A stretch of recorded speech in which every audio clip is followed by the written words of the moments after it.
Can I ask you? Sure. Yeah? Yeah. Okay.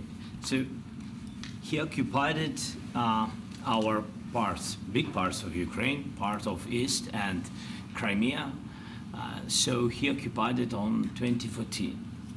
So during a lot of years, so I'm not speaking about just Biden, but those time was Obama, then President Obama, then President Trump, then President Biden, now the President Trump, and God bless, now President Trump will stop him.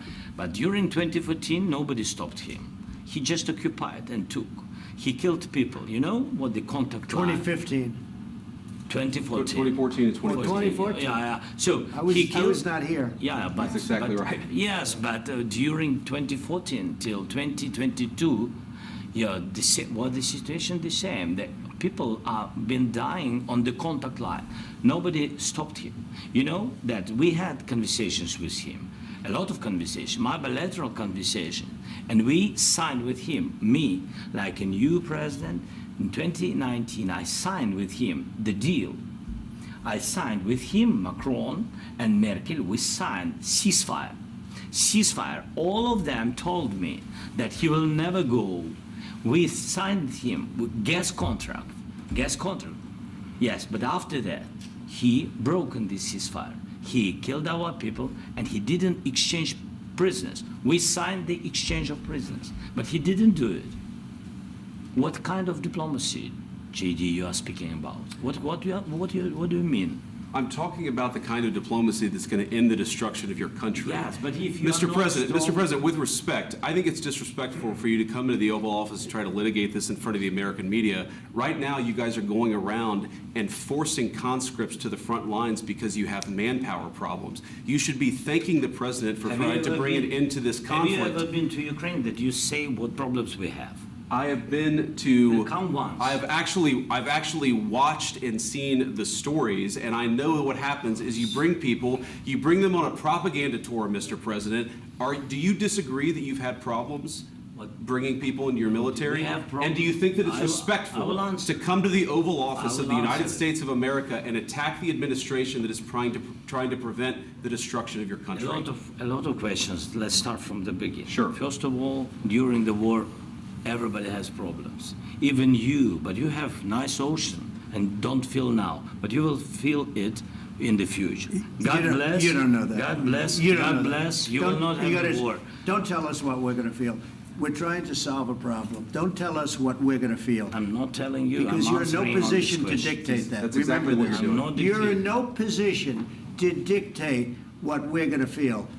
We're going to feel very good. You will feel influence. We're going to feel very good and very strong. You will feel influence. You're right now not in a very good position.